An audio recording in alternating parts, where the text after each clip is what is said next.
याद आती है परिवार की? हाँ जी।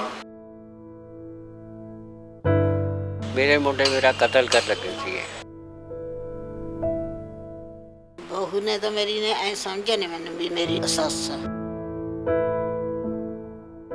ਮਨੁੱਖਤਾ ਦੀ ਸੇਵਾ ਸਭ ਤੋਂ ਵੱਡੀ ਸੇਵਾ ਤੇ ਹੀ ਸੰਦੇਸ਼ ਸਾਡੇ ਗੁਰੂ ਸਾਹਿਬਾਨ ਵੀ ਸਾਨੂੰ ਦੇ ਕੇ ਗਏ ਨੇ, ਜਿਨ੍ਹਾਂ ਦੇ ਪੂਰਨਿਆਂ ਤੇ ਚੱਲਦਿਆਂ ਬਹੁਤ ਸਾਰੇ ਸਮਾਜ ਸੇਵੀ ਇਸ ਸੇਵਾ ਦੇ ਵਿੱਚ ਲੱਗੇ ਹੋਏ ਨੇ।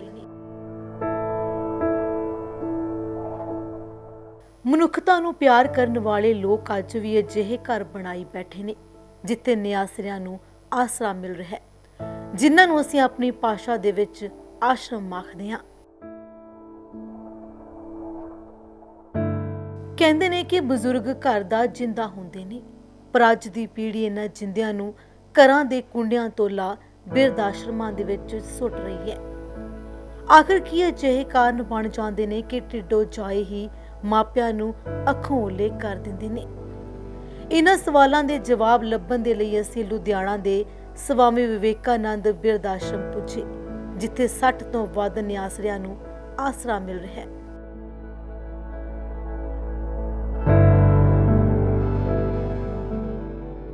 ਭਾਰਤੀ ਪਰਿਵਾਰ ਪਿਛਲੇ ਲੰਬੇ ਸਮੇਂ ਤੋਂ ਇਹ ਬਿਰਧ ਆਸ਼ਰਮ ਚਲਾ ਰਿਹਾ ਹੈ, ਜਿੱਥੇ ਬਜ਼ੁਰਗ ਆਪਣੀ ਰਹਿਣ ਦੀ ਜ਼ਿੰਦਗੀ ਬਤੀਤ ਕਰ ਰਹੇ ਨੇ ਤੇ ਅਜੋਕੇ ਸਮੇਂ ਅਨਿਲ ਭਾਰਤੀ ਇਸ ਆਸ਼ਰਮ ਨੂੰ ਚਲਾ ਰਹੇ ਨੇ।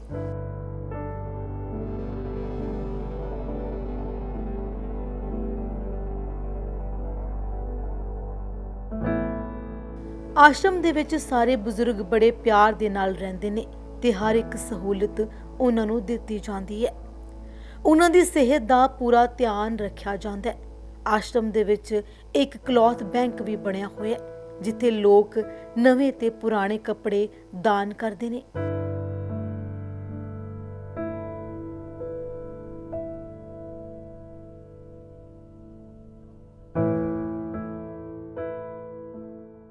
ਇਸ ਤੋਂ ਇਲਾਵਾ ਆਸ਼ਰਮ ਦੇ ਵਿੱਚ ਕਿਚਨ ਵੀ ਬਣੀ ਹੋਈ ਹੈ, ਜਿੱਥੇ ਅਨੁਸ਼ਾਸਨ ਦੇ ਵਿੱਚ ਬੈਠ ਕੇ ਸਾਰੇ ਬਜ਼ੁਰਗਾਂ ਨੂੰ ਭੋਜਨ ਛਕਾਇਆ ਜਾਂਦਾ ਹੈ।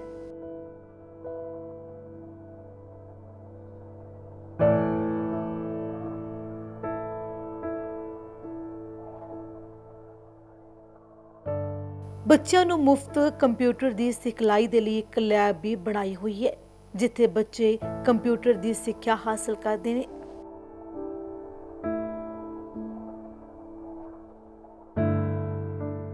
ਇਸ ਆਸ਼ਰਮ ਦੇ ਵਿੱਚ ਬਜ਼ੁਰਗ ਆਪਣੀ ਜ਼ਿੰਦਗੀ ਨੂੰ ਖੂਬਸੂਰਤ ਤਰੀਕੇ ਦੇ ਨਾਲ ਜਿਉ ਰਹੇ ਨੇ।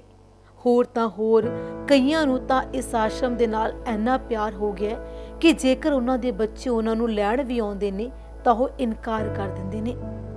ਬਜ਼ੁਰਗ ਮਾਤਾ ਸੀਤਾ ਦੇਵੀ ਦਾ ਕਹਿਣਾ ਹੈ ਕਿ ਉਹ ਪਿਛਲੇ 19 ਸਾਲਾਂ ਤੋਂ ਇਸ ਆਸ਼ਰਮ ਦੇ ਵਿੱਚ ਰਹਿ ਰਹੇ ਨੇ ਤੇ ਆਸ਼ਰਮ ਦਾ ਵਾਤਾਵਰਣ ਇਸ ਤਰ੍ਹਾਂ ਦਾ ਕਿ ਉਹਨਾਂ ਦਾ ਆਸ਼ਰਮ ਵਿੱਚੋਂ ਜਾਣ ਨੂੰ ਬਿਲਕੁਲ ਜੀ ਨਹੀਂ ਕਰਦਾ। ਇਹ ਆਸ਼ਰਮ ਉਹਨਾਂ ਦੇ ਲਈ ਕਮਜ਼ੋਰੀ ਬਣ ਗਿਆ। ਬੀਜੀ ਕਿੰਨੇ ਟਾਈਮ ਤੋਂ ਤੁਸੀਂ ਇੱਥੇ ਰਹਿ ਰਹੇ ਹੋ? ਮੈਨੂੰ 19 ਸਾਲ ਹੋ ਗਏ, बीमा लगा है। 19 ਸਾਲ। हाँ, बीमा साल लगा है। ਬੀਜੀ ਕੀ ਕਾਰਨ ਬਣ ਗਿਆ ਸੀਗਾ ਤੁਹਾਨੂੰ ਇੱਥੇ ਆਸ਼ਰਮ ਦੇ ਵਿੱਚ ਰਹਿ ਕੇ? ਅਸੀਂ ਆਪਣੀ ਬੇਟਾ ਗੱਲ ਹੈ ਕਿ ਇਦਾਂ ਵੀ ਨੂੰ ਪੁੱਤ ਦਾ ਮਾਹੌਲ ਠੀਕ ਨਹੀਂ, ਸਾਨੂੰ ਪਸੰਦ ਨਹੀਂ ਸੀ ਆਇਆ, ਅਸੀਂ ਆ ਗਏ। 19 ਸਾਲ ਪਹਿਲਾਂ? ਹਾਂਜੀ, ਮੇਰੇ ਹਸਬੰਡ ਵੀ ਨਾਲ ਆਏ ਸੀ, ਉਹਨਾਂ ਦੀ ਡੈਥ ਹੋ ਗਈ ਹੋਈ ਹੈ। ਉਹ ਵੀ ਇੱਥੇ ਰਹਿੰਦੇ ਸੀਗੇ? ਹਾਂਜੀ, 11 ਸਾਲ ਦਾ, ਉਹ ਵੀ 11 ਸਾਢੇ 11 ਸਾਲ। ਹੁਣ ਜਿਹੜੇ ਤੁਹਾਡੇ ਬੱਚੇ ਕਿੰਨੇ ਨੇ ਬੀਜੀ? ਮੇਰੇ 3 ਬੇਟੀਆਂ, 1 ਬੇਟਾ। ਤਿੰਨੇ ਬੇਟੀਆਂ ਵਿਆਹੀਆਂ ਹੋਣਗੀਆਂ ਨਾ? 3 ਬੇਟੀਆਂ ਵੱਡੀਆਂ, ਮੈਂ ਬੇਟਾ ਛੋਟਾ। ਕਦੇ ਵੀ ਐ ਨਹੀਂ ਹੋਇਆ ਤੁਹਾਡੇ ਨੂੰਹ ਨੂੰ ਜਾਂ ਕਦੇ ਪੁੱਤ ਨੂੰ ਕਿ ਕਦੇ ਕਮੀ ਮਹਿਸੂਸ ਹੋਈ ਹੋਵੇ ਵੀ ਸਾਡੇ ਮਾਂ ਸਾਡੇ ਕੋਲ ਆ ਕੇ ਰਹੇ? ਕਹਿੰਦੇ ਆ ਲੇਕਿਨ ਮੈਨੂੰ ਇੱਥੋਂ ਦਾ ਵਾਤਾਵਰਨ ਇੰਨਾ ਪਸੰਦ ਆ ਗਿਆ ਕਿ ਮੈਂ ਜਾਣ ਦੇ ਹੱਕ 'ਚ ਨਹੀਂ ਆ।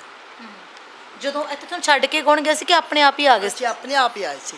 ਹੁਣ ਮਤਲਬ ਕਿ ਸਿਚੁਏਸ਼ਨ ਹੈਗੀ ਆ, ਉਹ ਕਹਿੰਦੇ ਵੀ ਵਾਪਸ ਆ ਜਾਓ। ਦੋਤੇ ਵੀ ਕਹਿੰਦੇ ਆ, ਦੋਤੇ ਵੀ ਅੱਛੀ ਜੌਬ 'ਤੇ ਲੱਗੇ ਹੋਏ, ITI ਕੰਪਨੀ ਆ ਸੈਂਚਰ ਜਿਹ 'ਚ ਲੱਗੇ ਹੋਏ ਆ, ਅਤੇ ਉਹ ਹੁਣ ਕਹਿੰਦੇ ਹੈਗੇ ਆ ਵੀ ਸਾਨੂੰ ਆ ਜਾਓ ਤੁਸੀਂ। ਲੇਕਿਨ ਮੈਂ ਇੱਥੋਂ ਛੱਡਣ ਨੂੰ ਤਿਆਰ ਨਹੀਂ। ਮੈਨੂੰ ਮਤਲਬ ਇੱਥੋਂ ਦਾ ਵਾਤਾਵਰਨ ਇੰਨਾ ਪਸੰਦ ਆਇਆ ਕਿ ਮੈਂ ਆਪਣੇ ਬੜੇ ਅੱਛੇ ਮਾਹੌਲ 'ਚ ਰਹਿੰਦੀ ਹਾਂ। ਅੱਛਾ ਮਾਹੌਲ ਹੈ ਸਾਡਾ, ਹਰ ਮਤਲਬ ਧਿਆਨ ਰੱਖਦੇ ਹੈਗੇ ਸਾਰਾ, ਸਾਨੂੰ ਫੈਸਿਲਿਟੀਜ਼ ਹੈਗੀਆਂ, ਸਾਨੂੰ ਮਤਲਬ ਕੋਈ ਕਮੀ ਨਹੀਂ, ਇੱਥੇ ਕੋਈ ਪਰੇਸ਼ਾਨੀ ਨਹੀਂ। ਕਿਵੇਂ ਫਿਰ ਦਿਨ ਦੀ ਸ਼ੁਰੂਆਤ ਕਿਵੇਂ ਕਰਦੇ ਹੋ ਤੁਸੀਂ? ਦਿਨ ਦੀ ਸ਼ੁਰੂਆਤ ਦੇਖੋ, ਸਵੇਰੇ ਤਾਂ ਥੋੜ੍ਹਾ ਜਿਹਾ ਪਾਠ ਪੂਜਾ ਕਰ ਲਈਦੀ ਆਪਣੀ, ਮੁੜ ਕੇ ਧਾਰਮਿਕ ਤੇ ਆਰਤੀ ਵਗੈਰਾ ਆਉਂਦੀ, ਚਲਿਸਤਾ ਆਉਂਦਾ, ਸਾਰਾ ਉਹ ਸੁਣਦੇ ਰਹੀਦਾ। ਫਿਰ ਉਸ ਤੋਂ ਬਾਅਦ ਪਟਿਆਲੇ ਵਾਲੀ ਮਾਤਾ ਦਾ ਜਿਹੜਾ ਹੈਗਾ ਆ ਬਈ ਆਉਂਦਾ ਹੈਗਾ ਭੇਟਾਂ ਆਉਂਦੀਆਂ, ਉਹ ਸੁਣਦੀ ਹੈਗੀ। ਪਿੱਛੋਂ ਪਿਆ ਕਥਾ ਆ ਜਾਂਦੀ, ਭਾਗਵਤ ਕਥਾ ਹੈਗੀ ਆ, ਤੇ ਇਹ 10 ਵਜੇ ਸ਼ੁਰੂ ਹੋ ਜਾਂਦੀ ਆ। ਇਹ 1 ਵਜੇ ਤੱਕ ਕਹਾਣੀ ਹੈਗੀ ਆ। ਸ਼ਾਮ ਨੂੰ ਫਿਰ ਇਹ 3 ਵਜੇ ਤੋਂ 6 ਵਜੇ ਤੱਕ ਕਹਾਣੀ ਆ। 1 ਵਜੇ ਤੋਂ ਬਾਅਦ ਜਿਹੜੇ ਪੁਰਾਣੇ ਗਾਣੇ ਸੁਣ ਲੈਂਦੇ ਆ। ਫਿਰ ਪੂਰਾ ਪਹਿਲਾਂ ਵਾਲਾ ਟਾਈਮ ਵੀ ਯਾਦ ਆਉਂਦਾ ਹੋਊਗਾ ਗਾਣੇ ਸੁਣ ਕੇ। ਹਾਂਜੀ, ਬਾਕੀ ਪੰਡਤ ਜੀ ਆਉਂਦੇ ਸਾਡੇ 4 ਤੋਂ 5, 4:30 ਵਜੇ ਆਉਂਦੇ ਆ, 5:30 ਵਜੇ ਤੱਕ ਪੰਡਤ ਜੀ ਆਉਂਦੇ ਆ, ਜਿਹੜੇ ਕਿ ਕਥਾ ਕਰਦੇ ਆ। ਸ਼ਿਵ ਪੁਰਾਣ ਸ਼ੁਰੂ ਕੀਤਾ ਹੈ। ਤੇ ਖਾਣਾ ਵਗੈਰਾ ਤੁਹਾਨੂੰ ਕਿੰਨੇ ਟਾਈਮ ਮਿਲਦਾ ਪ੍ਰੋਪਰ? ਖਾਣਾ ਸਾਨੂੰ 3 ਟਾਈਮ ਮਿਲਦਾ ਜੀ। 2 ਟਾਈਮ ਚਾਹ ਮਿਲਦੀ ਹੈ, 2 ਟਾਈਮ ਦੁੱਧ ਮਿਲਦਾ। ਫਿਰ ਕੋਈ ਮਤਲਬ ਕਿ ਤੰਗੀ ਨਹੀਂ ਹੈ। ਜਦੋਂ ਆਪਣਾ ਦਿਲ ਕਰਦਾ, ਜਦੋਂ ਤੁਸੀਂ ਦੁੱਧ, ਤੁਹਾਡੇ ਕੋਲ ਚਾਹ ਬਣਾ ਸਕਦੇ ਹੋ। ਖੰਡ, ਪੱਤੀ, ਸਾਬਣ ਵਗੈਰਾ ਸਭ ਕੁਝ ਤੁਹਾਨੂੰ ਇੱਥੋਂ ਮਿਲਦਾ। ਬਿਸਕੁਟ ਵਗੈਰਾ ਹਰ ਚੀਜ਼ ਮਿਲਦੀ ਹੈ। ਅਤੇ ਅਸੀਂ ਦੇਖਿਆ ਬਹੁਤ ਸਾਰੀਆਂ ਬਜ਼ੁਰਗ ਬੀਬੀਆਂ, ਹੁਣ ਤਾਂ ਸਹੇਲੀਆਂ ਬਣ ਗਈਆਂ ਹੋਣਗੀਆਂ ਨਾ, ਗੱਲਾਂ ਬਾਤਾਂ ਪੂਰੀਆਂ ਕਰਦੇ ਹੋ ਫਿਰ? ਹਾਂ, ਗੱਲਾਂ ਬਾਤਾਂ ਕਰਦੇ ਰਹੀਦਾ ਪੂਰੀਆਂ, ਆਪਣੇ ਬੈਠੇ ਰਹੀਦਾ ਹੈਗਾ, ਗੱਲਾਂ ਬਾਤਾਂ ਕਰਦੇ ਰਹੀਦਾ ਹੈਗਾ। ਸਵੇਰੇ ਸ਼ਾਮ ਬਹਿ ਜੀਦਾ, ਦੁਪਹਿਰੇ ਆਪਣੀ ਰੈਸਟ ਕਰ ਲਈਦੀ ਆ ਕਥਾ ਸੁਣ ਲਈਦੀ ਆ। ਬਾਕੀ ਇੱਥੇ ਪੂਰਾ ਧਿਆਨ ਧੂਨ ਰੱਖਿਆ ਜਾਂਦਾ ਸਾਰਾ? ਜੀ, ਬਹੁਤ ਮਤਲਬ ਕਿ ਜਿਹੜੀਆਂ ਮੈਡਮਾਂ ਹੈਗੀਆਂ ਨਾ, ਸਾਡੀਆਂ ਬੇਟੀਆਂ ਨਾਲ ਵੱਧ ਸਾਨੂੰ ਨਹੀਂ ਲੱਗਦਾ ਉਹ ਵੀ ਮੈਡਮਾਂ, ਸਾਨੂੰ ਇੱਧਰ ਵਾਲੀ ਸਾਡੀ ਬੇਟੀਆਂ। ਇਸੇ ਤਰ੍ਹਾਂ ਨਿਰਮਲਾ ਤੇ ਜਸਪਾਲ ਕੌਰ ਦੀ ਵੀ ਆਪਣੀ ਕਹਾਣੀ ਹੈ। ਇੱਕ ਪੁੱਤ ਤੋਂ ਦੁਖੀ ਹੈ ਤੇ ਦੂਜੀ ਨੂੰਹ ਤੋਂ ਦੁਖੀ ਹੈ। ਕਿੰਨਾ ਟਾਈਮ ਹੋ ਗਿਆ ਵੀ ਜੀ ਤੁਹਾਨੂੰ? ਮੈਨੂੰ ਤੀਜਾ ਮਹੀਨਾ ਲੱਗ ਗਿਆ। ਤੁਹਾਨੂੰ ਵੀ? ਮੈਨੂੰ 6 ਸਾਲ ਹੋ ਗਏ। ਵੈਸੇ ਤੁਸੀਂ ਬੀਜੀ ਕਿੱਥੋਂ ਦੇ ਰਹਿਣ ਵਾਲੇ? ਇੱਥੇ ਲੁਧਿਆਣੇ ਦੇ ਹੀ। ਲੁਧਿਆਣੇ ਦੇ। ਕੀ ਕਾਰਨ ਬਣ ਗਈ ਸੀਗੀ ਬੀਜੀ ਵੀ ਇੱਥੇ ਤੁਹਾਨੂੰ ਆਉਣਾ ਪੈ ਗਿਆ? बस थोड़ी सी मजबूरी हो गई और कुछ नहीं। मैं अपने लड़के के घर रहती थी, 4 महीने वहाँ पे थी। फिर मुझे वहाँ अच्छा नहीं लगा, फिर मैं इधर आ गई, वो मुझे छोड़ गई यहाँ। ਘਰ 'ਚ ਹੋਰ ਕੌਣ ਕੌਣ, ਬੱਚੇ ਕਿੰਨੇ ਨੇ ਤੁਹਾਡੇ? बच्चे में 3 हैं, 2 लड़कियाँ, 1 लड़का। ਲੜਕੇ ਦਾ ਮੈਰਿਜ ਹੋ ਗਈ, ਵਿਆਹ ਹੋ ਗਿਆ? हाँ जी। ਤੇ ਕਦੇ ਲੜਕਾ ਖੁਦ ਛੱਡ ਕੇ ਗਿਆ ਸੀ ਇੱਥੇ ਤੁਹਾਨੂੰ? हाँ जी। ਲੜਕਾ ਖੁਦ ਛੱਡ ਕੇ ਗਿਆ, ਤੁਸੀਂ ਖੁਦ ਆ ਗਏ ਸੀ? नहीं, मेरी बड़ी बेटी छोड़ के गई है। ਬੇਟੇ ਕੋਲ ਕਿਉਂ ਨਹੀਂ ਰਹੇ ਤੁਸੀਂ? बेटे को बस मैं शुरू से हम दोनों इकट्ठे रहते थे, हस्बैंड मतलब मैं। तो इनकी डेथ हो गई अभी दिसंबर में। उसके बाद फिर मैं अपनी मतलब बेटी मेरी ले गई मुझे, मेरी बहू ऐसे ही थी बस, तो बेटी ले गई मुझे। 4 महीने हम वहाँ पे थे, फिर मुझे वहाँ अच्छा नहीं लगा। फिर मैंने कहा भी मुझे यहाँ नहीं रहना। फिर उसने यहाँ पता किया, फिर मुझे यहाँ ले आई, फिर तभी से मैं यहीं पर हूँ। ਗੱਲਬਾਤ ਹੁੰਦੀ ਹੈ ਪਰਿਵਾਰ ਦੇ ਨਾਲ, ਬੇਟੀਆਂ ਦੇ ਨਾਲ? अभी कल आई थी बड़ी बेटी मेरी, यहाँ होके गई है। हाँ जी।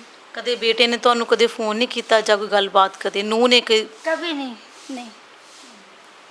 ਕੋਈ ਤੁਹਾਨੂੰ ਖਰਚਾ ਪਾਣੀ, ਕੋਈ ਪੈਸੇ ਜਾਂ ਕੁਝ ਇਦਾਂ ਦੀ ਚੀज़ ਦੇ ਕੇ ਜਾਂਦੇ ਨੇ? नहीं, खर्चा तो मेरी लड़की ही देती है, वही दे के जाती, जब आती तब दे देती मुझे, बड़ी वाली। ਵੀ ਜੀ ਤੁਹਾਡਾ ਕੀ ਕਾਰਨ ਬਣ ਗਿਆ 6 ਸਾਲਾਂ ਤੋਂ ਤੁਸੀਂ ਇੱਥੇ ਹੈਗੇ? ਮੇਰਾ ਇੱਕੋ ਬੇਟਾ ਤਾਂ ਉਹ ਹੀ ਪੂਰਾ ਹੋ ਗਿਆ। ਨੌਂ ਕਹਿੰਦੀ ਮੈਂ ਰੋਟੀ ਨਹੀਂ ਦੇਣੀ, ਕਹਿੰਦੀ ਆਪਣਾ ਹੀਲਾ ਕਰ ਲਓ, ਮੈਂ ਰੋਟੀ ਨਹੀਂ ਦੇਣੀ। ਵੈਸੇ ਤੁਸੀਂ ਕਿੱਥੋਂ ਦੇ ਰਹਿਣ ਵਾਲੇ ਹੋ? ਖੰਨੇ ਸ਼ਹਿਰ। ਬੇਟੀਆਂ ਹੈ ਨਹੀਂ ਕੋਈ ਤੁਹਾਡੇ? ਧੀਆਂ 2 ਹੈਗੀਆਂ, ਬਈਆਂ ਵੀ ਆ, ਉਹਨਾਂ ਕੋਲ ਮੈਂ ਰਹਿਣਾ ਨਹੀਂ ਚਾਹੁੰਦੀ। ਮੈਨੂੰ ਪਤਾ ਨਾ ਪ੍ਰਾਹੁਣਿਆਂ ਦੇ ਸੁਭਾਅ ਦਾ ਵੀ ਇਹੋ ਜਿਹੇ ਹੈ ਵੀ ਕਾਹਨੂੰ ਕੁੜੀਆਂ ਨੂੰ ਤੰਗ ਕਰਨਗੇ, ਵੀ ਮੈਂ ਨਹੀਂ ਰਹਿਣਾ। ਪੂਰੇ ਮੈਂ ਠੀਕ ਰਹਿੰਦੀ ਹਾਂ, ਇਹਨੂੰ ਬਿਲਕੁਲ ਠੀਕ ਰਹਿੰਦੀ। ਖਰਚਾ ਪਾਣੀ ਫਿਰ ਮਾੜਾ ਮੋਟਾ ਕੋਈ ਕਰਦਾ ਹੈ ਤੁਹਾਡਾ? ਪਿਲਸਣ ਲੱਗੀ ਵੀ, ਪਿਲਸਣ ਦੇ ਆਸਰੇ ਆ ਬਥੇਰੀ ਆਪਾਂ ਜੋ ਵੀ। ਤੇ ਇੱਥੇ ਤੁਹਾਡੀ ਕਿਵੇਂ ਜ਼ਿੰਦਗੀ ਚੱਲ ਰਹੀ ਹੈ ਆਸ਼ਰਮ ਦੇ ਵਿੱਚ? ਵਧੀਆ ਚੱਲ ਰਹੀ? ਬਹੁਤ ਵਧੀਆ ਚੱਲਦੀ ਹੈ, ਬਹੁਤ ਵਧੀਆ। ਹੁਣ ਤਾਂ ਮੇਰੀ ਜ਼ਿੰਦਗੀ ਆਏ ਆ ਵੀ ਮੈਂ ਕਹਿੰਦੀ ਹਾਂ ਮੈਂ ਘਰ ਨਾਲੋਂ ਵੀ ਠੀਕ ਹਾਂ ਉਰੇ। ਹਾਂ। ਕਿਵੇਂ ਫਿਰ ਦਿਨ ਦੀ ਸ਼ੁਰੂਆਤ ਕਿਵੇਂ ਕਰਦੇ ਹੋ? ਤਾਂ ਹੁਣ ਜੇ ਮੈਂ ਬਹੂ ਕੋਲ ਜਾਊਂਗੀ, ਨਾ ਤਾਂ ਮੇਰੇ 'ਤੇ ਕੰਮ ਹੁੰਦਾ, ਨਾ ਮੈਨੂੰ ਹਾਰਟ ਦੀ ਬਿਮਾਰੀ ਆ, ਅਟੈਕ ਦੀ ਬਿਮਾਰੀ ਆ, ਮੇਰੇ 2 ਅਟੈਕ ਹੋ ਲਏ ਉਹਦੇ ਕਰਕੇ। ਕੋਈ ਹੋਰ ਕਦੇ ਕਿਸੇ ਪਰਿਵਾਰ ਨੇ ਬਾਂਹ ਨਹੀਂ ਫੜੀ ਤੁਹਾਡੀ? ਕਿਸੇ ਨੇ ਨਹੀਂ ਫੜੀ। ਬਹੂ ਪਹਿਲਾਂ ਆਉਂਦੀ ਰਹੀ ਹੈ, ਹੁਣ ਬਹੂ ਵੀ ਜਵਾਬ ਦੇ ਗਈ ਫਿਰ। ਇਹ ਮਾੜਾ ਮੋਟਾ ਤੁਹਾਡਾ ਆਪਣੀ ਵੀ ਕੋਈ ਜ਼ਮੀਨ ਜਾਇਦਾਦ ਹੋਊਗੀ, ਜਿਵੇਂ ਤੁਹਾਡੇ ਹਸਬੈਂਡ ਚੋਂ ਨਹੀਂ ਹੈਗੇ, ਤੁਹਾਡਾ ਆਪਣਾ ਘਰ-ਬਾਰ ਹੋਊਗਾ, ਤਾਂ ਤੁਹਾਡਾ ਹੱਕ ਖੁਦ ਦਾ ਬਣਦਾ ਸੀਗਾ। ਘਰ-ਬਾਰ ਮੇਰੇ ਘਰ ਵਾਲੇ ਨੇ ਵੇਚਤਾ ਆਪਣਾ ਹਿੱਸਾ। ਇੱਕ ਦੋ ਕਮਰੇ ਤੇ ਇੱਕ ਕਮਰਾ ਵੇਚਤਾ, ਇੱਕ ਬਹੂ ਕੋਲ। ਬਹੂ ਨੂੰ ਆਪਾਂ ਕੁਝ ਕਹਿ ਨਹੀਂ ਸਕਦੇ, ਉਹਦੇ ਵੀ ਬੱਚੇ ਆ। ਕਦੇ ਪੋਤਾ ਪੋਤੀ ਜਾਂ ਤੁਹਾਡੇ ਜਿੰਨੇ ਵੀ ਹੈਗੇ ਆਉਂਦੇ ਨੇ ਤੁਹਾਨੂੰ ਮਿਲਣ ਵਾਸਤੇ, ਆਉਂਦੀ ਹੈ ਬਹੂ ਮਿਲਾਉਣ ਵਾਸਤੇ? ਨਾ ਪਹਿਲਾਂ ਆਉਂਦੀ ਸੀ, ਹੁਣ ਨਹੀਂ ਮਿਲਾਉਂਦੀ। ਹੁਣ ਤਾਂ ਪਰਾਂ ਨੂੰ ਮੂੰਹ ਕਰਦੇ ਆਂ ਪੁੱਤ ਦੇਖ ਕੇ। ਪਹਿਲਾਂ ਆਉਂਦੀ ਰਹੀ ਹੈ, ਅੱਜ ਤੇ 6 ਮਹੀਨੇ ਪਹਿਲਾਂ। ਫਿਰ ਮੈਨੂੰ ਮੇਰੀ ਪਿਲਸਣ ਵਾਲੇ ਝਾਕਦੇ ਤੇ ਮੈਂ ਜਵਾਬ ਦੇ ਦਿੱਤਾ ਵੀ ਮੇਰੇ ਕੋਲ ਨਹੀਂ ਹੈ। ਹੁਣ ਪਿਲਸਣ ਦਾ ਵਧੀਆ ਚੱਲ ਰਿਹਾ ਆਪਣਾ? ਐਨ ਵਧੀਆ ਚੱਲਦਾ। ਵੀ ਜੀ ਤੁਹਾਡਾ ਤਾਂ ਚਲੋ ਬੇਟਾ ਹੈਗਾ ਹਨਾ, ਕਿਉਂ ਇਹੋ ਜਿਹੇ ਹਾਲਾਤ ਬਣ ਜਾਂਦੇ ਨੇ ਕਿ ਮਾਂ ਪਿਓ ਜਿਹੇ ਨੇ ਰੁਲਣ ਵਾਸਤੇ ਮਜਬੂਰ ਹੋ ਜਾਂਦੇ? ਅਸੀਂ ਦੋਨੇ ਸੀਗੇ, ਅਸੀਂ ਇਕੱਠੇ ਮਤਲਬ ਅਲੱਗ ਹੀ ਰਹਿੰਦੇ ਸੀ ਸ਼ੁਰੂ ਤੋਂ ਹੀ। शुरू तो ही नहीं बनते सी, मतलब उनका बेटे नाल? बेटे बहू दोनों ही जैसे। तो फिर हम दोनों अकेले ही रहते थे। तो जब फिर इनकी दिसंबर में डेथ हो गई इनकी, तो फिर मेरी बेटी आई बड़ी वाली, फिर वो हम उसके साथ ही चले गए। बाद में वो अपने घर ले गई, वहीं पे रहने लगे, यहीं फेस 1 में रहती है डुगरी। तो 4 महीने हम थे वहाँ पे। फिर मैंने कहा अभी अब हमें यहाँ अच्छा नहीं लगता ऐसे रोज़ रोज़ रहना। क्या कहना चाहोगे? आपका तो एक बेटा भी है ना, कितने अच्छे से आप पालन पोषण करते हो, बच्चे को पढ़ाते हो, लिखाते हो, नौकरी तक लेके जाते हो, फिर वही बच्चे आपको रुलने के लिए मजबूर हो जाते। हो सकता अगर आज ये वृद्धाश्रम ना हो तो ज़िंदगी कैसे होगी बुज़ुर्गों? अगर मेरी बेटी ना होती तो फिर बस ऐसे ही। अच्छा, ऐसे यहाँ पर ठीक है सब है ना, खाना पीना सब कुछ ठीक है। याद आती है परिवार की? हाँ जी। कभी बेटे ने कुछ बात करनी चाहिए, या फिर आपकी वो जो बहू है उसने कभी बात करनी चाहिए, चलो हाल चाल ही पूछाते हैं नहीं, माँ? कभी नहीं। हाँ जी। ਸਾਨੂੰ ਕਹਿੰਦੇ ਜਿਉਂਦੇ ਹੀ ਮਰ ਗਏ। ਫਿਰ ਕਿਉਂ ਬੀਜੀ, ਕਿਉਂ ਲੱਗਦਾ? ਇੱਕ ਪਾਸੇ ਆਪਾਂ ਗੱਲਾਂ ਕਰਦੇ ਨਾ, ਆਪਣੇ ਧਰਮਾਂ ਦੇ ਵਿੱਚ ਗੱਲ ਕਰਦੇ ਹਾਂ ਨਾ, ਮਾਤਾ ਦਾ ਕਿੰਨਾ ਸਤਿਕਾਰ ਹੁੰਦਾ, ਮਾਂ ਦਾ ਸਤਿਕਾਰ ਹੁੰਦਾ, ਕਹੇ ਜੋ ਕਿਉਂ ਹਾਲਾਤ ਬਣ ਜਾਂਦੇ? ਕੀ ਲੱਗਦਾ ਕਿੱਥੇ ਕਮੀ ਰਹਿੰਦੀ ਹੈ, ਕਿ ਪਾਲਣ ਪੋਸ਼ਣ 'ਚ ਕਮੀ ਰਹਿੰਦੀ ਹੈ? ਬਹੂ ਨੇ ਤਾਂ ਮੇਰੀ ਨੇ ਐ ਸਮਝਿਆ ਨਹੀਂ ਮੈਨੂੰ ਵੀ ਮੇਰੀ ਸੱਸ ਆ। ਹੁਣ ਮਾੜੇ ਮੋਟੇ ਪੈਸੇ ਦਿੰਦੀ ਤੀ ਵੀ ਤਾਂ ਆਉਂਦੀ ਤੀ। ਹੁਣ ਮੈਂ ਪੈਸੇ ਤੇ ਜਮਾਂ ਹੀ ਬੰਦ ਕਰਤੇ। ਮੇਰੀ ਮੂਹਰੇ ਕੁੜੀਆਂ ਕਿਸੇ ਨੂੰ ਪਾਈਆ ਚੀਜ਼ ਦੇਣੀ ਪੈਂਦੀ ਹੈ ਹੈ, ਉਹਦੇ ਕਰਕੇ ਮੈਂ ਜਵਾਬ ਦੇ ਦਿੱਤਾ। ਹੁਣ ਮੇਰਾ ਭਤੀਜਾ ਮਰ ਗਿਆ ਤਾਂ ਉੱਥੇ ਆਈ ਤੀ, ਉਹਨੇ ਮੈਨੂੰ ਨਹੀਂ ਬੁਲਾਇਆ, ਨਾ ਮੇਰੇ ਪੋਤੇ ਨੇ ਬੁਲਾਇਆ। 2 ਪੋਤੇ ਆ ਮੇਰੇ, ਇੱਕ 10ਵੀਂ 'ਚ ਪੜ੍ਹਦਾ, ਇੱਕ 8ਵੀਂ 'ਚ। ਇੱਥੇ ਫਿਰ ਸਾਰਾ ਦਿਨ ਕਿਵੇਂ ਲੰਘ ਜਾਂਦਾ, ਕਿਵੇਂ ਸਾਰਾ? 4 ਬੀਬੀਆਂ ਇਕੱਠੀਆਂ ਹੋ ਕੇ ਬਹਿ ਜਾਂਦੀਆਂ, ਬਸ ਟਾਈਮ ਪੂਰਾ ਹੋ ਜਾਂਦਾ ਹੈ। ਤਾਸ਼ ਖੇਡ ਰਹੇ ਬਜ਼ੁਰਗ ਵੱਖੋ ਵੱਖਰੀਆਂ ਥਾਵਾਂ ਦੇ ਨਾਲ ਸੰਬੰਧ ਰੱਖਦੇ ਨੇ ਤੇ ਹਰ ਇੱਕ ਦੀ ਆਪਣੀ ਇੱਕ ਕਹਾਣੀ ਹੈ ਤੇ ਇਸੇ ਕਹਾਣੀ ਨੂੰ ਅਸੀਂ ਜਾਣਨ ਦੀ ਕੋਸ਼ਿਸ਼ ਕਰਦੇ ਹਾਂ।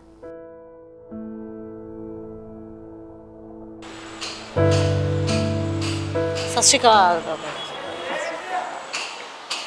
ਕੀ ਹਾਲ ਚਾਲ ਹੈ ਬਾਬਾ ਜੀ? ਠੀਕ ਹੈ ਜੀ। ਅੱਛਾ, ਕਦੋਂ ਕਦੋਂ ਬੈਠ ਰਹਿ ਰਹੇ ਹੋ ਇੱਥੇ? ਮੈਨੂੰ 11 ਮਹੀਨੇ ਹੋਣ ਵਾਲੇ। 11 ਬੇਸਿਕਲੀ ਕਿੱਥੋਂ ਦੇ ਰਹਿਣ ਵਾਲੇ ਹੋ? ਸ਼ਿਮਲਾਪੁਰੀ। ਸ਼ਿਮਲੇ ਤੋਂ? ਸ਼ਿਮਲਾਪੁਰੀ। ਸ਼ਿਮਲਾਪੁਰੀ ਇੱਥੋਂ ਲੁਧਿਆਣਾ ਹੀ ਲੋਕਲ ਹੈ ਨਾ? ਕੀ ਕਾਰਨ ਬਣ ਗਿਆ ਸੀਗਾ? ਘਰੇਲੂ ਕਲੇਸ਼ ਸੀ। ਤੁਸੀਂ ਕਿੱਥੋਂ ਦੇ ਹੋ? ਮੈਂ ਲੁਧਿਆਣੇ ਦਾ ਜੀ, ਸਮਰਾਲਾ ਚੌਂਕ ਦਾ। ਕੀ ਕਾਰਨ ਬਣ ਗਏ ਬਾਈ ਜੀ ਇੱਥੇ ਆਉਣ ਦੇ ਤੁਹਾਡੇ?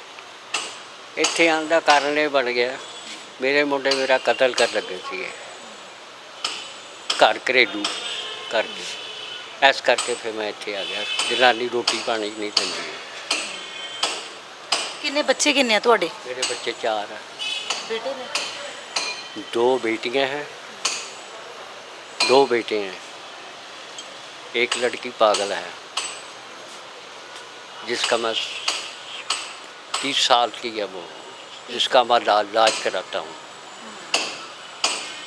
बेटे में एक मेरी भैन रली हुई है जो मेरा कत्ल कराने को फिर क्यों? कोई ऐसा कारण है। इसमें नहीं मैं बता सकता आपको, कुछ बातें ऐसी नहीं बताने वाली होती। कोई ऐसा कारण है, उसके कारण वो मुझे ख़त्म करना चाहते हैं। एक बहन है जो मेरे साथ है, तलाकशुदा है, वो नीचे रहती है, मैं ऊपर रहता हूँ। मैं नीचे आ गया, मैं बीमार हो गया था, तो जनानी मुझे रोटी नहीं देती। मैं अपनी बेटी करके जैसी रोटी दे अपने हाथ से लेकर खा लेता हूँ, कभी कभी रोटी देती है। ਤੁਹਾਡੇ ਕੋਲ ਇੱਥੇ ਆਏ ਨਹੀਂ ਜਾਂ ਬੇਟਿਆਂ ਨੇ ਕਦੇ ਸੁਲਾਹ ਕਰਨ ਦੀ ਕੋਸ਼ਿਸ਼ ਨਹੀਂ ਕੀਤੀ ਵੀ ਮੇਰਾ ਪਿਤਾ ਹੈ? बेटे मेरे साथ बोलते नहीं हैं। एक बेटा मेरे पास रहता है, एक बेटा मेरी बहन के पास रहता है, उसके पास पैसा बहुत है, वो मेरा कत्ल कराने को फिरती है, साथ में जनानी भी डली हुई है। गाना निकालते हैं जैसे मैं बीमार, मेरे पर उन्होंने हमला कर दिया था छोटे बेटे ने। ਬਾਈ ਜੀ ਤੁਸੀਂ ਕਿਵੇਂ ਆ? मैं इत्थों लोकल ही हैं जी। ਅੱਛਾ। मेरा एक बेटा एक बेटी है। बेटी की शादी की हुए हो गए कोई 22 साल, मुंडे की शादी की हो गए कोई 9-10 साल। ਤੇ ਮੁੰਡੇ ਨੂੰ ਪੜਾਇਆ ਲਿਖਾਇਆ ਬਹੁਤ ਵਧੀਆ ਕੀਤਾ। ਸਾਡੀ ਘਰਵਾਲੀ ਦਾ ਐਕਸੀਡੈਂਟ ਹੋ ਗਿਆ ਸੀ ਸਾਡਾ ਦੋਨਾਂ ਦਾ ਹੀ, ਉਹ ਐਕਸਪਾਇਰ ਹੋ ਗਈ ਸੀ, ਮੈਂ ਬਚ ਗਿਆ। ਮੈਂ ਆਪਣੇ ਮੁੰਡੇ ਨੂੰ ਇੰਜੀਨੀਅਰਿੰਗ BA ਕਰਾ ਕੇ ਇੰਜੀਨੀਅਰਿੰਗ ਕਰਾਈ, ਪਹਿਲਾਂ ITI ਕਰਾਈ, ਫਿਰ ITI ਕਰਾਈ, ਫਿਰ ਇੰਜੀਨੀਅਰਿੰਗ ਕਰਾਈ, ਫਿਰ ਉਹਨੂੰ ਅੱਛੀ ਪੋਸਟ 'ਤੇ ਲਵਾਇਆ ਵੀ ਖੁਦ ਜੇ ਵੀ ਉਹਦੇ 'ਚ ਹਾਈਵੇ 'ਚ ਸਾਹਨੇਵਾਲ ਵਾਲੀ। ਅਤੇ ਫਿਰ ਉਹਦੀ ਸ਼ਾਦੀ ਘਰ ਵਾਲੀ ਦੀ ਮਰਨ ਤੋਂ ਬਾਅਦ 'ਚ ਫਿਰ ਮੈਂ ਉਹਦੀ ਸ਼ਾਦੀ ਕੀਤੀ। ਸ਼ਾਦੀ 'ਤੇ ਵੀ ਤਕਰੀਬਨ 6 ਲੱਖ ਰੁਪਏ ਲਾਇਆ ਮੈਂ, ਵਧੀਆ ਪ੍ਰੋਗਰਾਮ ਸੀ ਮੇਰਾ। ਫਿਰ ਮੈਂ ਠੇਕੇਦਾਰ ਹੁੰਦਾ ਸੀ ਪਹਿਲਾਂ, ਪੈਸੇ ਬਥੇਰੇ ਕਮਾਏ ਹੋਏ ਸੀ। ਉਸ ਮੁੰਡੇ ਨੇ ਸ਼ਾਦੀ ਤੋਂ ਬਾਅਦ ਪਤਾ ਨਹੀਂ ਉਹਦੀ ਕਾਰਵਾਈ ਨੇ ਕੀ ਕੀਤਾ ਜਾਂ ਉਹਨੇ ਕੀ ਕੀਤਾ, ਮੇਰਾ ਘਰ A1 ਹੁੰਦਾ ਸੀ, A1 ਗਲੀ 'ਚੋਂ, ਮੈਂ ਸ਼ਰਮਾ ਬਾਦਸ਼ਾਹ ਕਹਿੰਦੇ ਹੁੰਦੇ ਸੀ ਹੈ। ਅਤੇ ਉਹਨੇ ਆ ਕੇ ਐਸਾ ਕੰਮ ਕਰਤਾ, ਸਭ ਕੁਛ ਹੀ ਘਰ ਖਾਲੀ ਕਰਤਾ। ਜੋ ਮੇਰੀ ਘਰਵਾਲੀ ਦੇ ਜਾਂ ਆਪਣੇ ਸਾਰੇ ਇੰਨੀ ਤਨਖਾਹ, ਇੰਨੀ ਵੱਡੀ ਪੋਸਟ 'ਤੇ ਇੰਨੀ ਤਨਖਾਹ ਲੈਣ ਵਾਲਾ ਬੰਦਾ, ਸਾਰੀ ਦਿਹਾੜੀ ਡਰਿੰਕ, ਸਾਰੀ ਦਿਹਾੜੀ ਐਡਾ ਮੋਟਾ ਹੋਇਆ, ਐਡਾ ਟੁੱਟ ਕੀਤਾ। ਫਿਰ ਮੈਨੂੰ ਮਾਰਨ ਕੁੱਟਣ ਲੱਗੇ, ਸਭ ਕੁਛ ਮੇਰਾ ਲੈ ਲਿਆ, ਸਾਰਾ ਕੁਛ A to Z। ਇੱਥੇ ਕਿਵੇਂ ਪਹੁੰਚੇ ਫਿਰ ਤੁਸੀਂ? ਫਿਰ ਮੈਨੂੰ ਜਦੋਂ ਇੰਨਾ ਹੀ ਤੰਗ ਹੋਣ ਲੱਗ ਗਿਆ, ਮੇਰੇ ਇੱਕ ਦੋਸਤ ਨੂੰ ਪਤਾ ਲੱਗਿਆ ਵੀ ਸ਼ਰਮੇ ਦਾ ਜ਼ਿਆਦਾ ਹਾਲ ਆ। ਸ਼ਰਮਾ ਹੁਣ ਕਹਿੰਦਾ ਸ਼ਰਮੇ ਦਾ ਕਿਵੇਂ ਹੋ ਜੂ, ਕਹਿੰਦਾ ਬਸ ਹੋਇਆ। ਉਹਨੇ ਫਿਰ ਮੈਨੂੰ ਉਹਨੂੰ ਫੋਨ ਨੰਬਰ ਦਿੱਤਾ ਮੇਰਾ, ਜਿਹਨੇ ਉਹਨੂੰ ਦੱਸਿਆ। ਉਹ ਮੈਨੂੰ ਫਿਰ ਉਹਨੇ ਉੱਥੇ ਬੁਲਾਇਆ, ਪਾਰਕ 'ਚ ਸੈਰ ਕਰਦਾ ਸੀ ਉਹ, ਆਪਣੇ ਪੈਪਸੂ ਰੋਡਵੇਜ਼ 'ਚੋਂ ਰਿਟਾਇਰ ਆ ਹੈ ਬੰਦਾ। ਉਹ ਫਿਰ ਮੈਨੂੰ ਇੱਥੇ ਉਹ ਬੁਲਾਇਆ ਤਾਂ ਉਹਨੇ ਮੈਨੂੰ ਇਹ ਸਕੀਮ ਦੱਸੀ, ਅਤੇ ਮੈਨੂੰ ਉਹ ਛੱਡ ਕੇ ਵੀ ਹੋਈ ਗਿਆ ਇੱਥੇ। ਤੇ ਇੱਥੇ ਆਉਂਦੇ ਨੇ ਤੁਹਾਡੇ ਬੱਚੇ ਮਿਲਣ ਵਾਸਤੇ? ਨਾ ਜੀ ਨਾ, ਉਹ ਤਾਂ ਮੈਨੂੰ ਸ਼ੁਕਰ ਕੀਤਾ ਬਈ ਕੁੜੀ ਮੇਰੀ ਆਉਂਦੀ ਆ, ਕੁੜੀ ਮੇਰੀ ਆਉਂਦੀ ਹੈ ਜੀ, ਆਉਂਦੀ ਹੈ ਇੱਥੇ। ਹੁਣ ਰੱਖੜੀ ਬੰਨ੍ਹਣ ਵੀ ਆਊਗੀ, ਉੱਦਾਂ ਵੀ ਆਉਂਦੀ, ਕੋਈ ਚੀਜ਼ ਦੀ ਲੋੜ ਆ ਜਾਂ ਕੁਛ ਦੀ ਆ। ਆਹ ਮੋਬਾਇਲ ਹੀ ਮੇਰੇ ਕੋਲ ਜਿਹੜਾ ਪਹਿਲਾਂ ਸੀ, ਮੈਨੂੰ ਕਹਿੰਦੀ ਡੈਡੀ ਇਹ ਤਾਂ ਅੜਕ ਬੋਲਦਾ। ਮੈਂ ਫਿਰ ਨਵਾਂ ਲੈ ਦੇ, ਉਹ ਦੂਜੇ ਦਿਨ ਹੀ ਨਵਾਂ ਲੈ ਕੇ ਆ ਗਈ। ਲੱਗਦਾ ਪਰ ਇਹ ਕਹਿੰਦੇ ਵੀ ਧੀਆਂ ਬਹੁਤ ਨੇੜੇ ਹੁੰਦੀਆਂ ਨੇ, ਧੀਆਂ ਫਿਰ ਵੀ ਦੁੱਖ ਸੁੱਖ ਜਿਹੜੇ ਆ ਕਰਦੀਆਂ। ਹੁਣ ਦੇਖੋ ਨਾ, ਹੁਣ ਰੱਖੜੀ ਆ, ਰਕਸ਼ਾ ਬੰਧਨ ਆ ਜਾਂ ਕੋਈ ਜੌਂ ਟੰਗਣੇ ਆ ਜਾਂ ਟਿੱਕਾ ਵਾ, ਮੈਂ ਆਪਣੀ ਕੁੜੀ ਨੂੰ ਕੁਛ ਦੇਣਾ, ਮੈਂ ਜਿੰਨੀ ਦੇ ਬੈਠਾ, ਮੈਂ ਤਾਂ ਮਾਂ ਤਾਂ ਮਰ ਗਈ, ਹੁਣ ਮੈਂ ਹੀ ਉਹਨੂੰ ਦਊਂਗਾ ਨਾ। ਇਹਨੂੰ ਦੇਣ ਨੂੰ ਪੈਸੇ ਬਥੇਰੇ ਮਿਲਦੇ ਆ, ਸਾਨੂੰ ਨਹੀਂ ਦਿੰਦਾ। ਆਸ਼ਰਮ ਬਾਰੇ ਕੀ ਕਹਿਣਾ ਚਾਹੋਗੇ? ਆਸ਼ਰਮ ਨੇ ਮੈਨੂੰ ਆਪਣਾ ਘਰ ਭੁਲਾਤਾ। ਤੇ ਹੁਣ ਅਖੀਰ ਦੇ ਵਿੱਚ ਗੱਲ ਕਰ ਲੈਣੇ ਉਸ ਰੱਬ ਦੇ ਜੀ ਦੀ, ਜੋ ਇਹਨਾਂ ਰੱਬ ਦੇ ਜੀਆਂ ਨੂੰ ਜ਼ਿੰਦਗੀ ਦੇ ਰਿਹਾ ਹੈ।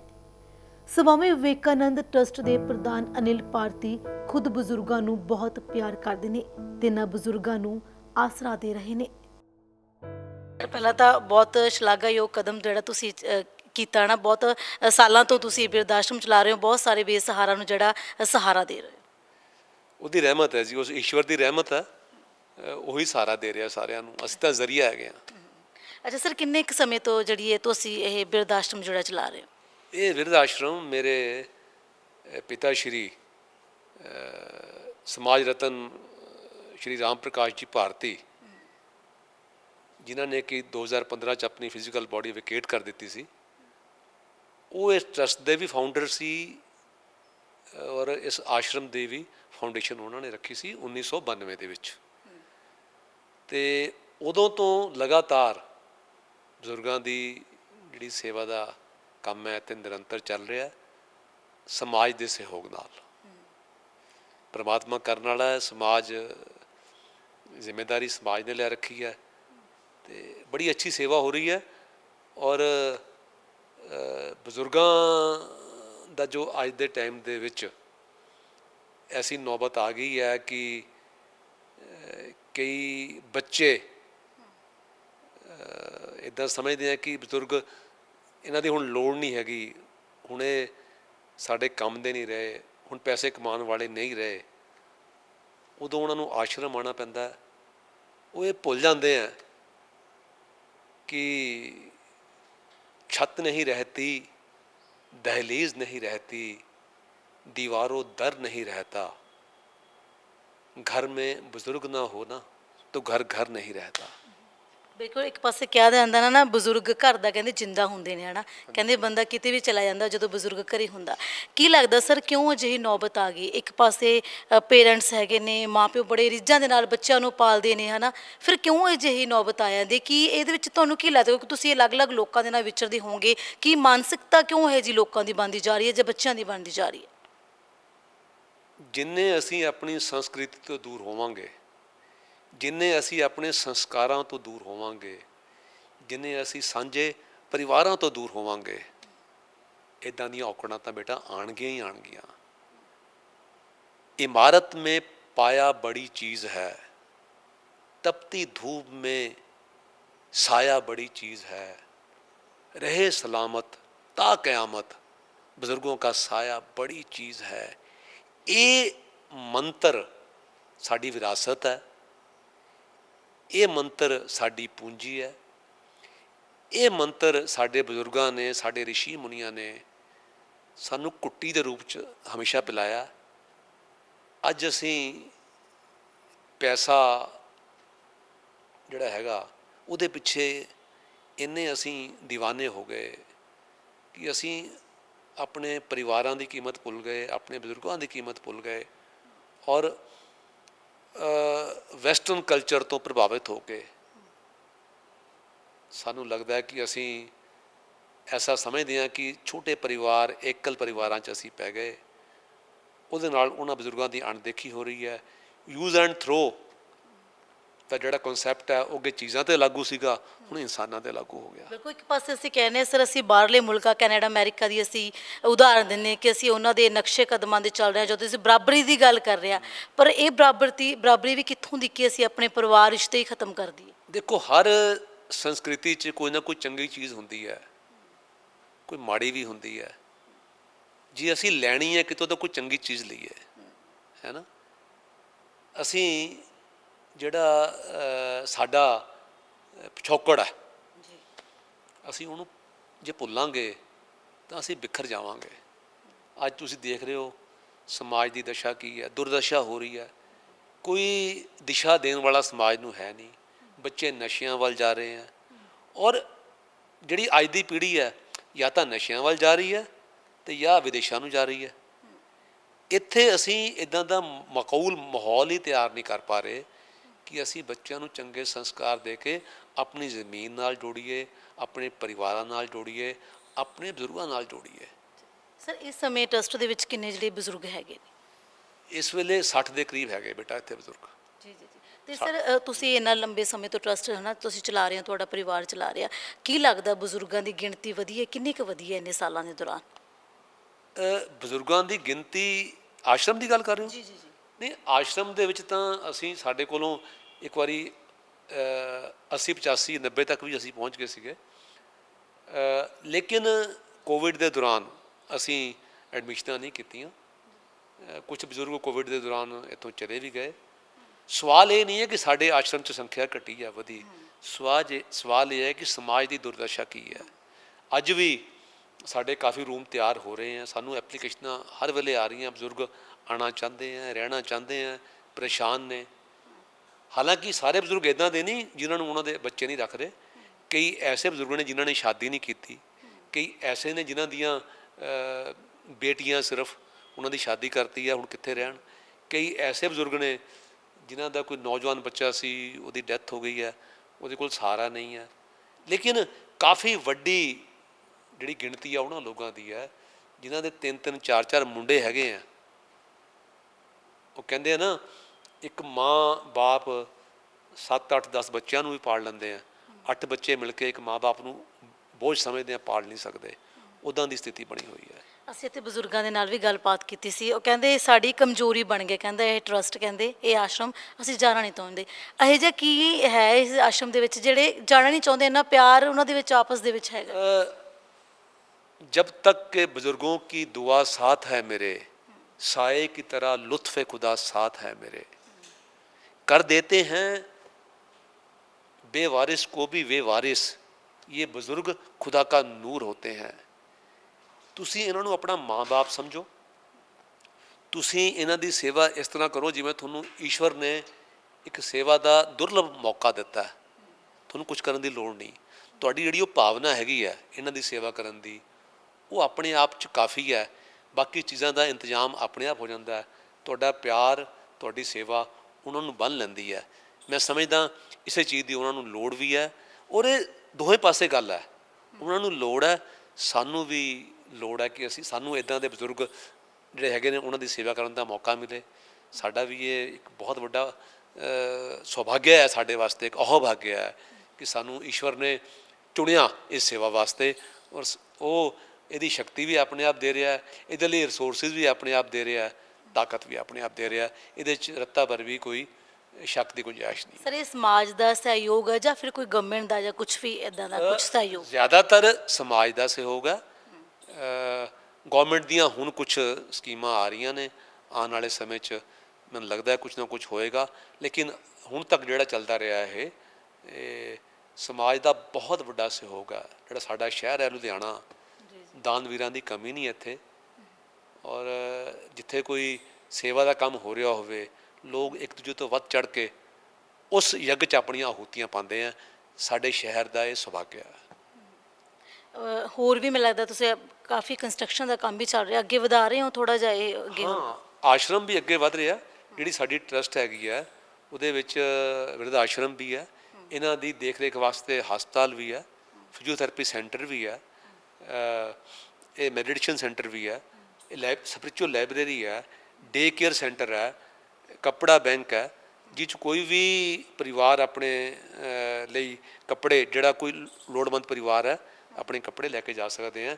ਵੀਲ ਚੇਅਰ ਬੈਂਕ ਹੈ, ਕਿਸੇ ਨੂੰ ਵੀਲ ਚੇਅਰ ਚਾਹੀਦੀ ਹੋਵੇ। ਵਾਕਰ ਬੈਂਕ ਹੈ, ਬਜ਼ੁਰਗ ਨਹੀਂ ਚੱਲ ਪਾਉਂਦੇ, ਵਾਕਰ ਚਾਹੀਦਾ ਵਾਕਰ ਲੈ ਜਾਣ। ਹਸਪੀਟਲ ਵਾਲੇ ਬੈੱਡ ਨੇ, ਜੇ ਘਰ ਐਡਮਿਸ਼ਨ ਕਰਨੀ ਹੈ ਪੇਸ਼ੈਂਟ ਦੀ, ਹਸਪਤਾਲ ਨਹੀਂ ਦਾਖਲ ਕਰਾਉਣਾ, ਉਹ ਬੈੱਡ ਦੇ ਦਿੰਦੇ ਹਾਂ ਅਸੀਂ। ਕੰਪਿਊਟਰ ਸੈਂਟਰ ਹੈ ਜਿੱਥੇ ਬੱਚੀਆਂ ਫ੍ਰੀ ਕੰਪਿਊਟਰ ਸਿੱਖਦੀਆਂ ਨੇ। ਬੜੇ ਅੱਛੇ ਕੋਰਸਿਸ ਸਕਿੱਲ ਡਿਵੈਲਪਮੈਂਟ ਦੇ ਅਸੀਂ ਚਲਾ ਰਹੇ ਹਾਂ। ਅਕਾਊਂਟੈਂਟ ਤਿਆਰ ਕਰਨ ਵਾਸਤੇ ਇੰਗਲਿਸ਼ ਸਪੀਕਿੰਗ ਦੇ ਕੋਰਸ ਅਸੀਂ ਚਲਾ ਰਹੇ ਹਾਂ। ਅਸੀਂ ਬਿਊਟੀ ਟੈਕਨੀਸ਼ੀਅਨ, ਬਿਊਟੀ ਆਰਟਿਸਟ ਅਸੀਂ ਤਿਆਰ ਕਰ ਰਹੇ ਹਾਂ। ਤਰ੍ਹਾਂ ਦੇ ਕੋਰਸਿਸ ਵੀ ਚੱਲਦੇ ਆ ਅਤੇ ਸੇਵਾ ਦਾ ਕੰਮ ਵੀ ਚੱਲ ਰਿਹਾ। ਜਿਹੜੀ ਇਹ ਸ਼ਮਸ਼ਾਨ ਭੂਮੀ ਹੈ ਮਾਡਲ ਟਾਊਨ ਦੀ, ਇਹ ਵੀ ਸਾਡੇ ਟਰਸਟ ਦਾ ਹਿੱਸਾ ਹੈ। ਕੋਵਿਡ ਦੇ ਦੌਰਾਨ ਅਸੀਂ 4 LPG ਦੇ ਇੱਥੇ ਪਲਾਂਟ ਲਗਾਏ ਸ਼ਮਸ਼ਾਨ ਘਾਟ ਦੇ ਵਿੱਚ, ਜਿਨ੍ਹਾਂ ਲੋਕਾਂ ਦੀ ਕੋਵਿਡ ਨਾਲ ਡੈਥ ਹੋ ਰਹੀ ਸੀ। ਉਸ ਸਮੇਂ ਸ਼ਹਿਰ ਦੇ ਵਿੱਚ ਕੋਈ ਵੀ ਸ਼ਮਸ਼ਾਨ ਘਾਟ ਇਹਨਾਂ ਦੇ ਸੰਸਕਾਰ ਕਰਨ ਲਈ ਤਿਆਰ ਨਹੀਂ ਸੀ। ਅਸੀਂ ਜਦੋਂ ਅੱਗੇ ਆਏ ਅਤੇ ਅਸੀਂ 4 ਪੱਠੀਆਂ ਲਾਈਆਂ, ਉਦੋਂ ਦੇ ਸਾਰੇ ਕੋਵਿਡ ਵਾਲੇ ਸੰਸਕਾਰ ਇੱਥੇ ਹੋਣੇ ਸ਼ੁਰੂ ਹੋ ਗਏ। ਅਤੇ ਇਹ ਸਭ ਸਮਾਜ ਦਾ ਸਹਿਯੋਗ, ਉਸ ਈਸ਼ਵਰ ਦੀ ਰਹਿਮਤ। ਜਿੰਨੇ ਵੀ ਹੁਣ ਇੱਥੇ ਕੰਮ ਕਰ ਰਹੇ ਨੇ, ਜਿੰਨੇ ਵੀ ਕਰਮਚਾਰੀ, ਸਾਰੀ ਤਨਖਾਹ ਟਰਸਟ ਦੇ ਵੱਲੋਂ ਸਾਰਿਆਂ ਨੂੰ ਮਿਲ ਰਹੀ ਹੈ? ਜੀ, ਸਾਰੇ ਟਰਸਟ ਦੇ ਰੋਲ 'ਤੇ ਹੈਗੇ ਆ, ਉਹਨਾਂ ਸਾਰਿਆਂ ਨੂੰ ਟਰਸਟ ਦੀ ਤਨਖਾਹ ਮਿਲ ਰਹੀ ਹੈ। ਬਟ ਉਹਨਾਂ ਦਾ ਇਹ ਸੁਭਾਗਿਆ ਹੈ ਕਿ ਜਿਹੜਾ ਉਹਨਾਂ ਦਾ ਪ੍ਰੋਫੈਸ਼ਨ ਹੈ, ਅਗਰ ਉਹਨਾਂ ਦਾ ਪੈਸ਼ਨ ਵੀ ਬਣ ਗਿਆ, ਨਾਲ ਦੀ ਨਾਲ ਸੇਵਾ ਦਾ ਵੀ ਉਹਨਾਂ ਨੂੰ ਮੌਕਾ ਮਿਲ ਰਿਹਾ ਅਤੇ ਉਹ ਪਰਿਵਾਰ ਵੀ ਚੱਲ ਰਿਹਾ। ਇਹ ਤੋਂ ਵਧੀਆ ਦੁਰਲਭ ਅਵਸਰ ਤਾਂ ਕੋਈ ਹੋ ਨਹੀਂ ਸਕਦਾ ਨਾ। ਇੱਕੋ ਕੰਮ ਦੇ ਨਾਲ ਉਹਨਾਂ ਦੀ ਘਰ ਦੀ ਰੋਜ਼ੀ ਰੋਟੀ ਵੀ ਚੱਲ ਰਹੀ ਹੈ ਅਤੇ ਸੇਵਾ ਵੀ ਉਹਨਾਂ ਦੇ ਹੱਥੋਂ ਹੋ ਰਹੀ ਹੈ। ਇਹ ਸਮਝ ਲਓ। ਆਖਰੀ ਸਵਾਲ ਕਰੂੰਗੀ ਸਰ, ਲੋਕਾਂ ਨੂੰ ਤੁਸੀਂ ਕੀ ਸੁਨੇਹਾ ਦੇਣਾ ਚਾਹੋਗੇ? ਕਿਉਂਕਿ ਰਿਸ਼ਤਿਆਂ ਦੀ ਕਿਤੇ ਨਾ ਕਿਤੇ ਫਿੱਕ ਪੈ ਰਹੀ ਹੈ ਨਾ, ਮਾਂ ਬਾਪ ਇੰਨਾ ਪੜ੍ਹਾਉਂਦਾ, ਆਪਣੀ ਕਮਾਈ ਦਾ ਕਿੰਨਾ ਹਿੱਸਾ ਦੇ ਦਿੰਦਾ ਬੱਚਿਆਂ ਨੂੰ, ਪਰ ਕਿਉਂ ਸਥਿਤੀ ਇੱਦਾਂ ਦੀ ਬਣ ਜਾਂਦੀ? ਲੋਕਾਂ ਨੂੰ ਕੀ ਸੁਨੇਹਾ ਦਿਓਗੇ ਕਿ ਰਿਸ਼ਤਿਆਂ ਦੇ ਲਈ ਜੇ ਅਸੀਂ ਗੱਲ ਕਰ? ਰਿਸ਼ਤਿਆਂ ਲਈ ਮੈਂ ਜਿਸ ਤਰ੍ਹਾਂ ਤੁਹਾਡੇ ਨਾਲ ਮੈਂ ਪਹਿਲੇ ਗੱਲ ਕੀਤੀ ਕਿ ਉਹ ਮਾਂ ਬਾਪ ਜਿਨ੍ਹਾਂ ਨੇ ਸਾਨੂੰ ਬਚਪਨ ਤੋਂ ਲੈ ਕੇ ਅੱਜ ਤੱਕ ਪਲ ਪਲ, ਤਿਲ ਤਿਲ ਆਪਣੇ ਆਪ ਨੂੰ ਵੇਚ ਕੇ, ਆਪਣਾ ਪਸੀਨਾ ਬਹਾ ਕੇ, ਉਹ ਮਾਂ ਜਿਹੜੀ ਹਮੇਸ਼ਾ ਉਹਨੇ ਆਪਣੇ ਬੱਚਿਆਂ ਨੂੰ ਸੁੱਕੇ 'ਚ ਸਵਾਇਆ, ਆਪ ਗਿੱਲੇ 'ਚ ਸੌਂਦੀ ਰਹੀ, ਪਾਸੇ ਬਦਲ ਕੇ। ਔਰ ਉਹ ਬਾਪ ਜਿਹਨੇ ਆਪਣਾ ਸਾਰਾ ਕੁਛ ਦਾਅ 'ਤੇ ਲਗਾ ਕੇ ਤੁਹਾਡਾ ਕੈਰੀਅਰ ਬਣਾਇਆ, ਤੁਹਾਡੀ ਜ਼ਿੰਦਗੀ ਬਣਾਈ,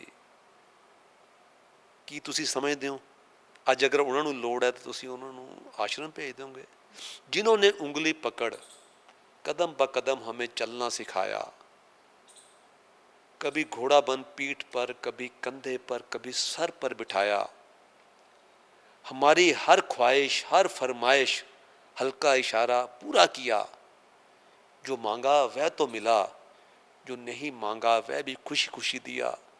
सचमुच कल तक वो कितने प्यारे थे, संसार में सबसे अनोखे, सबसे न्यारे थे। उम्र ने उनके चेहरों पे दस्तक दी, वो बुजुर्ग हुए। उनके चेहरे झुर्रियों से क्या सिकुड़े कि फासले बढ़ गए। कल तक जो आत्मीय थे, आदरणीय थे, आज दयनीय हो गए। ये विडंबना है समाज की, ये पीड़ा है साडे समाज की। सुनेहा यही है कि समझ जाओ, ਤੁਹਾਡੀ हालत भी यही होनी है। ਤੁਹਾਡੇ ਬੱਚਿਆਂ ने ਤੁਹਾਡੀ हालत कल ਨੂੰ ਇਹ ਤੋਂ ਵੀ ਬੱਤਰ ਕਰਨੀ ਹੈ। समय ਰਹਿੰਦੇ ਸਮਝ ਜਾਓ ਤੇ ਤੁਹਾਡਾ ਜੀਵਨ ਵੀ ਸੁਖਾਲਾ ਹੋ ਜਾਏਗਾ, ਸਮਾਜ ਵੀ ਸੋਹਣਾ ਬਣ ਜਾਏਗਾ। ਜਿਹੜੇ ਤੁਸੀਂ ਸ਼ਾਇਰੋ ਸ਼ਾਇਰੀ ਦੇ ਨਾਲ ਜ਼ਰੀਏ ਲੋਕਾਂ ਨੂੰ ਸੁਨੇਹਾ ਦਿੱਤਾ, ਇਹ ਸ਼ਾਇਰੀ ਫਿਰ ਤੁਸੀਂ ਇਸੇ ਦੌਰਾਨ ਹੀ ਸਿੱਖ ਲਈ ਜਾਂ ਕਿਵੇਂ ਤੁਹਾਡਾ ਕਿਵੇਂ ਬਣਿਆ, ਕਿਉਂਕਿ ਬਜ਼ੁਰਗਾਂ ਦੇ ਨਾਲ ਤੁਸੀਂ ਰਹੇ ਹੋ? शायरी मेरा जनून है, मेरा शौक है। माँ सरस्वती की किरपा है, रहमत है। शायरी नाल मैं जुड़िया होया, पोइट्री नाल मैं जुड़िया होया लंबे समय तो, और मेरी जिंदगी का हिस्सा है। ਅਨਿਲ ਜੀ ਧੰਨਵਾਦ ਗੱਲ ਕਰਨ ਲਈ। शुक्रिया शुक्रिया, thank you so much, thank you. ਤਾਂ ਇਸ ਸਨ ਸਵਾਮੀ ਵਿਵੇਕਾਨੰਦ ਟਰਸਟ ਦੇ ਪ੍ਰਧਾਨ ਅਨਿਲ ਭਾਰਤੀ ਜੀ। ਤਾਂ ਬਹੁਤ ਸੋਹਣੀਆਂ ਗੱਲਾਂ ਕਹੀਆਂ ਗਈਆਂ ਨੇ, ਸੁਨੇਹਾ ਦਿੱਤਾ ਗਿਆ ਲੋਕਾਂ ਨੂੰ ਕਿ ਸੰਭਲ ਜੋ, ਕਿਉਂਕਿ ਤੁਹਾਡੇ ਤੇ ਵੀ ਇਹ ਵਕਤ ਆਉਣਾ ਹੈ। ਜਿਹੜੇ ਆਪਣੇ ਮਾਂ-ਬਾਪ ਨੂੰ ਬੇਸਹਾਰਾ ਛੱਡ ਰਹੇ ਨੇ, ਤਾਂ ਉਸ ਤੋਂ ਬਾਅਦ ਜਿਹੜੇ ਬਿਰਧ ਆਸ਼ਰਮ ਹੈਗੇ ਨੇ, ਤਾਂ ਉਹਨਾਂ ਲੋਕਾਂ ਦਾ ਜਿਹੜਾ ਹੈਗਾ ਸਹਾਰਾ ਬਣ ਰਹੇ ਨੇ, ਉਹਨਾਂ ਬਜ਼ੁਰਗਾਂ ਦਾ ਸਹਾਰਾ ਬਣ ਰਹੇ ਨੇ। ਤਾਂ ਸਵਾਮੀ ਵਿਵੇਕਾਨੰਦ ਟਰਸਟ ਦੇ ਵੱਲੋਂ ਵੀ ਬੇਸਹਾਰਾ ਨੂੰ, ਉਹਨਾਂ ਬਜ਼ੁਰਗਾਂ ਨੂੰ ਜਿਹੜਾ ਹੈਗਾ ਸਹਾਰਾ ਦਿੱਤਾ ਜਾ ਰਿਹਾ। ਪਿਛਲੇ ਕਈ ਸਾਲਾਂ ਤੋਂ ਜਿਹੜਾ ਹੈਗਾ ਭਾਰਤੀ ਪਰਿਵਾਰ ਜਿਹੜਾ ਹੈਗਾ ਬਜ਼ੁਰਗਾਂ ਦੀ ਸੇਵਾ ਦੇ ਵਿੱਚ ਲੱਗਿਆ ਹੋਇਆ। ਤਾਂ ਅਨਿਲ ਭਾਰਤੀ ਜੀ ਹੁਣ ਪ੍ਰਧਾਨ ਹੈਗੇ ਨੇ, ਟਰਸਟ ਇਹਨਾਂ ਦੇ ਵੱਲੋਂ ਚਲਾਈ ਜਾ ਰਹੀ ਹੈ। ਤਾਂ ਬਹੁਤ ਸੋਹਣਾ ਕਦਮ ਹੈ ਇਹਨਾਂ ਦਾ, ਸ਼ਲਾਘਾਯੋਗ ਕਦਮ ਹੈਗਾ ਕਿ ਬਜ਼ੁਰਗਾਂ ਨੂੰ, ਜਿਨ੍ਹਾਂ ਨੂੰ ਉਹਨਾਂ ਦੇ ਜਿਹੜੇ ਬੱਚੇ ਹੈਗੇ ਨੇ ਉਹ ਲੱਤ ਮਾਰਦੇ ਨੇ, ਤਾਂ ਕਿਤੇ ਨਾ ਕਿਤੇ ਸਹਾਰਾ ਜ਼ਰੂਰ ਦਿੰਦੇ ਨੇ, ਤੇ ਸ਼ਲਾਘਾਯੋਗ ਇਹਨਾਂ ਦਾ ਕਦਮ ਜ਼ਰੂਰ ਹੈਗਾ। ਕੈਮਰਾਮੈਨ ਵਿਨੇ ਦੇ ਨਾਲ ਕਮਲਦੀਪ ਕੌਰ, ਲੁਧਿਆਣਾ।